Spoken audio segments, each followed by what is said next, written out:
So a question I commonly get asked about building an agency is how should one design the focus of the agency from a recruiting standpoint? Should you, for example, focus more on a local strategy where you build an agency with local people, or should you form more of a regional or national strategy where you recruit throughout the entire country and recruit people who aren't necessarily local to your area? And what I'm going to do in this video is walk you through the pros and the cons to both, to give you my perspective as someone who's has been building an agency since 2013 on why I do it the way I do versus the alternatives as well. My name is David Duford. I own Insurance Agency Builders. I've built a multi-million-dollar insurance agency and have so since 2013.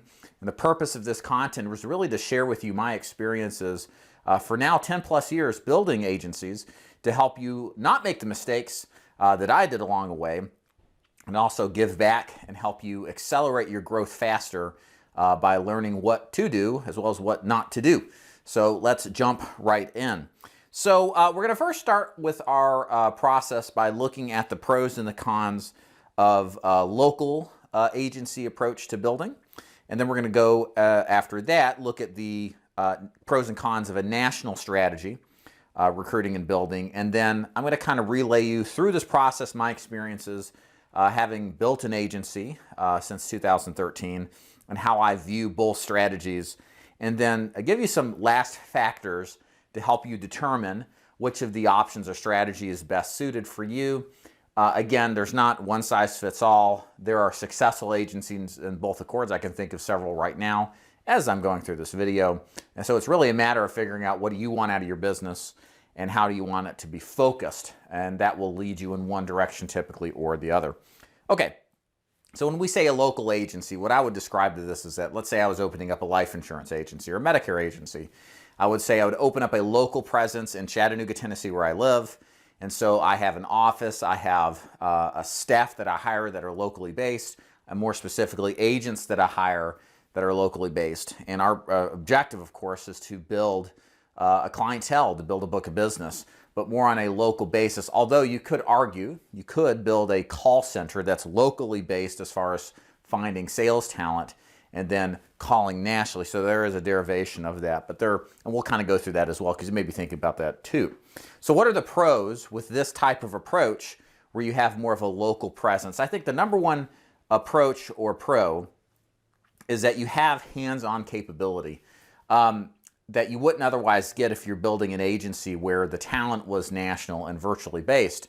I think this is probably one of the biggest advantages of building a presence locally is that you're able to lay hands on your agents. I mean, not personally, hope you don't, but you get what I'm saying. You get to train them, you get to meet them, you get to create relationships, and relationships are better built being in person, hands-on, training that agent, doing ride-alongs, going through classroom training, etc.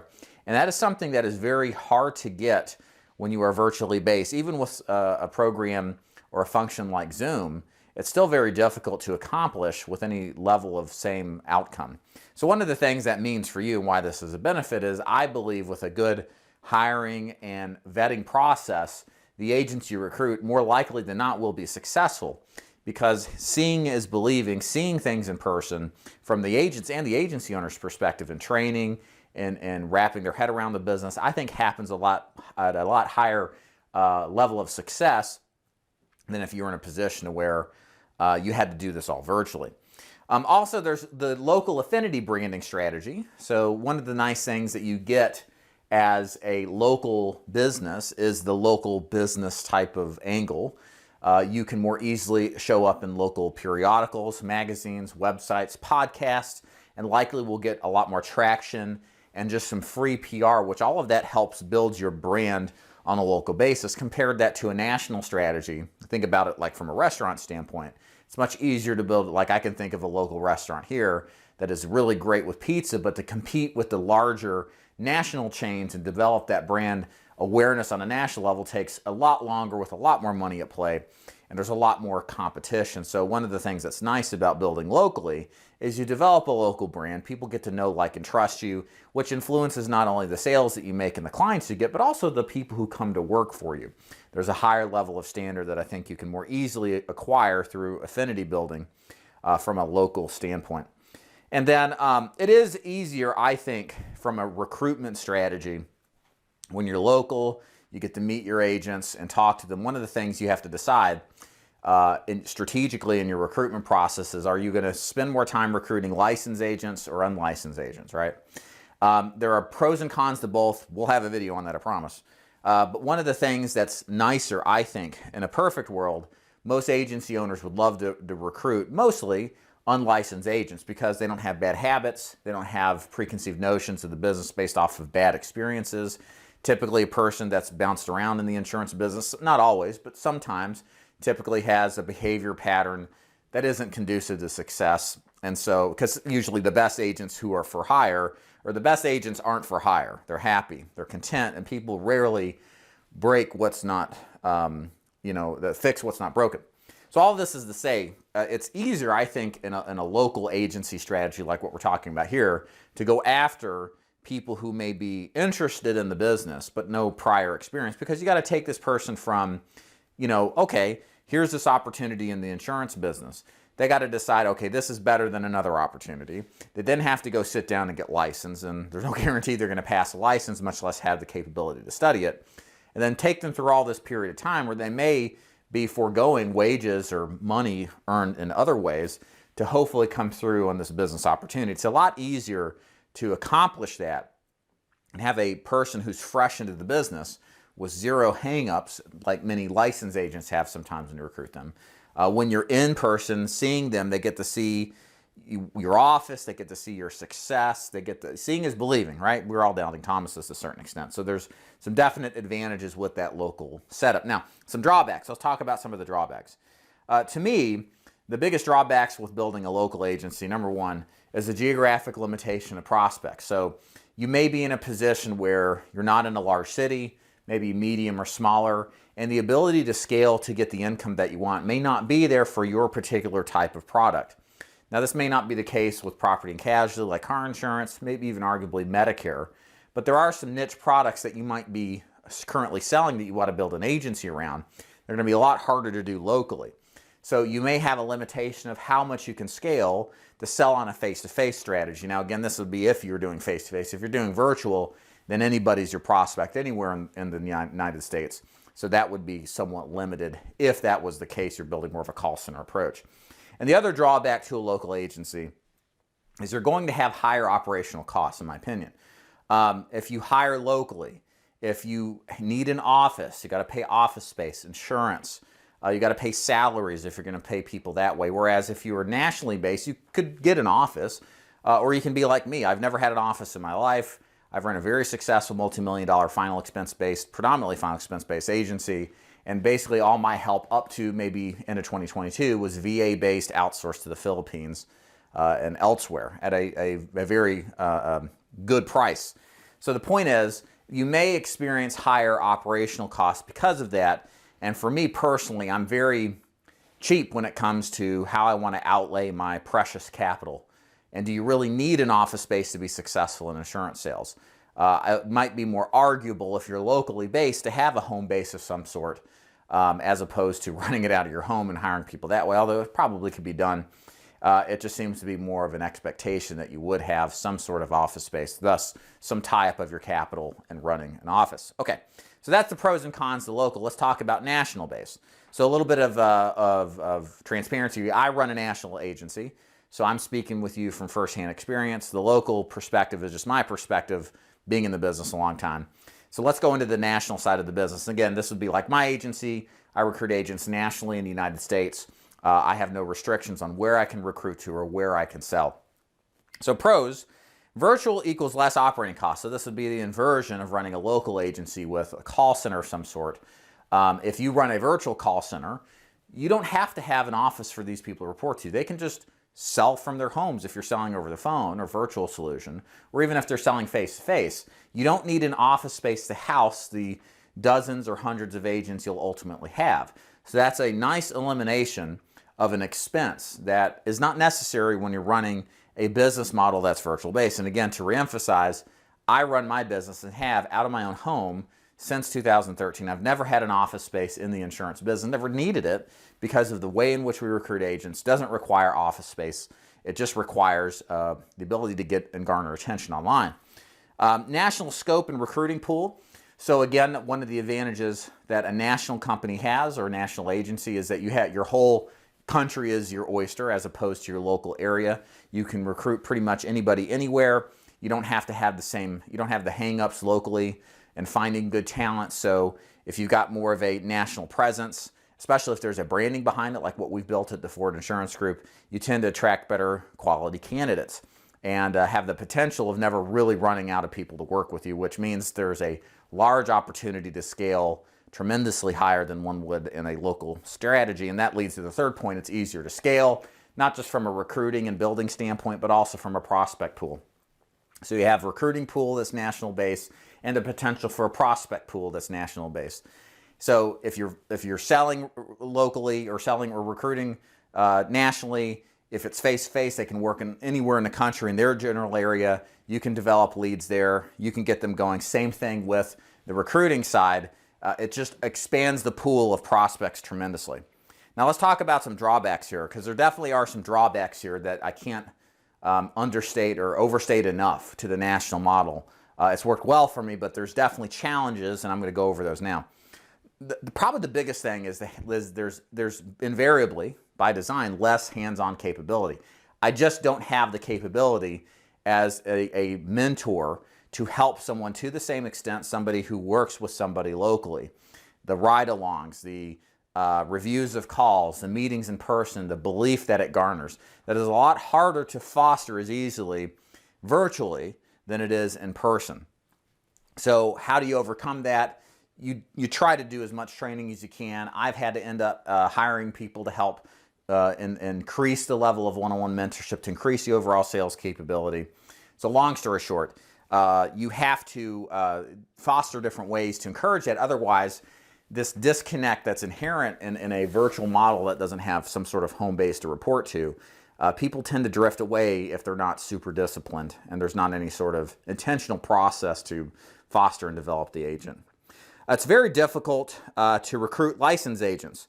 Unlicensed agents. So this again is something that I think as an agency owner is really the untapped market.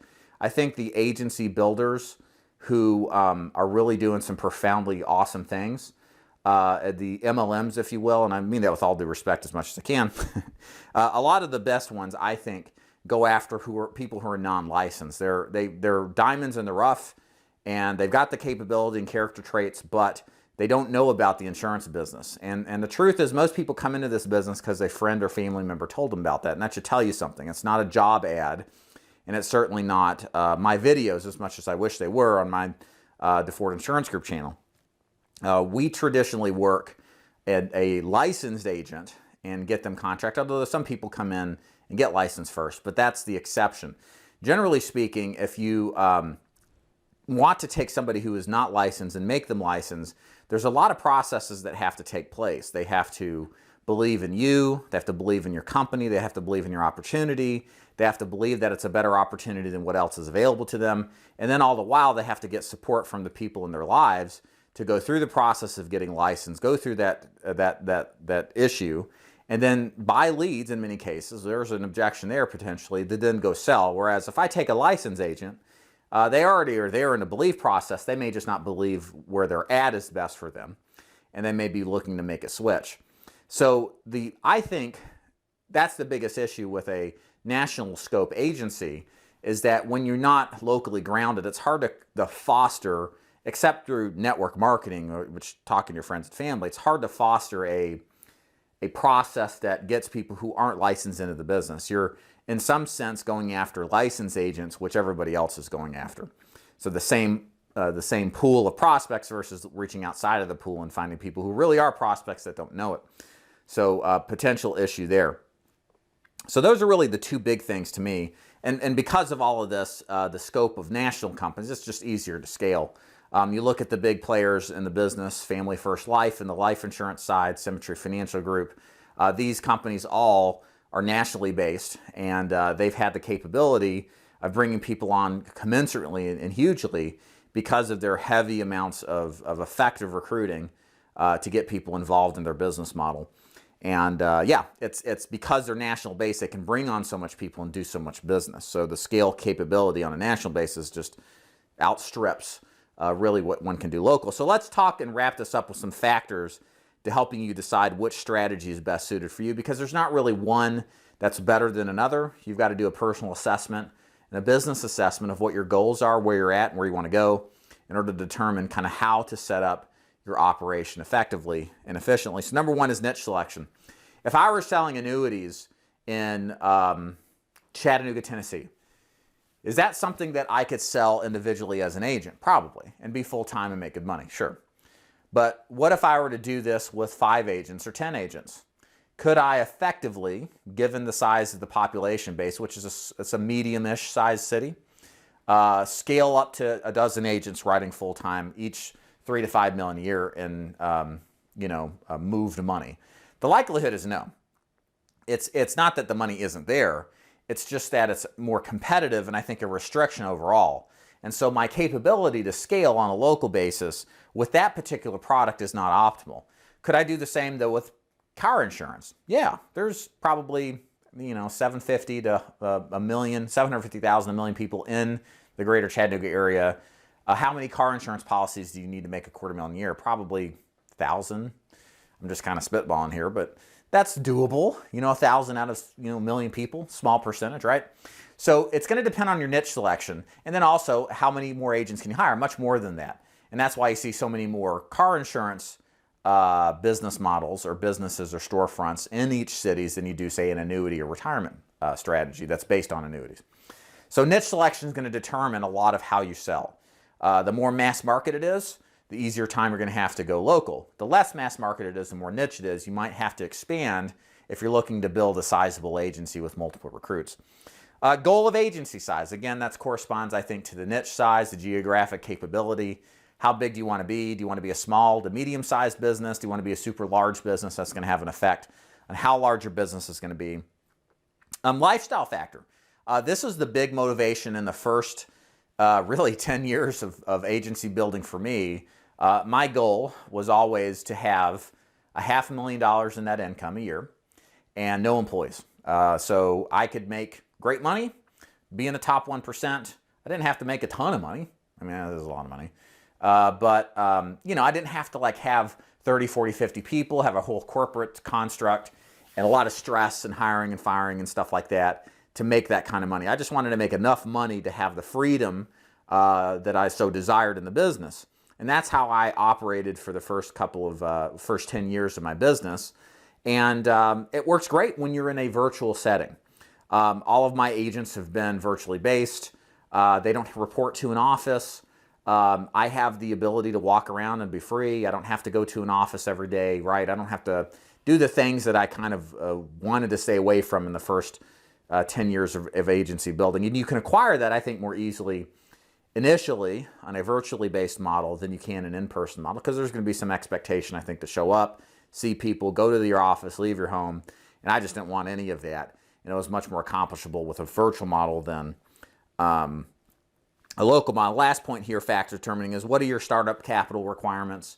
What is your, not so much requirements, but what is your tolerance for startup capital?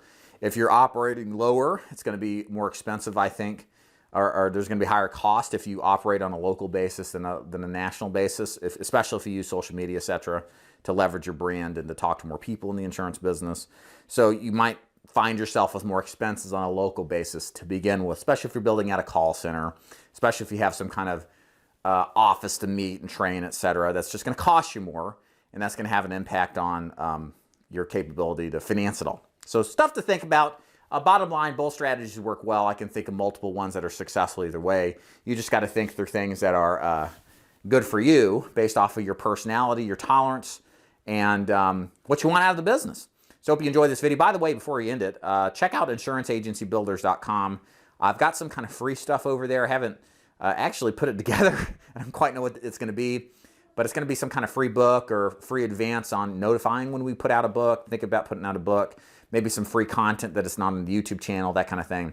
So if you're interested in any of this, head on over there, throw your information in, and we'll definitely help you out with some free stuff. And thanks for watching.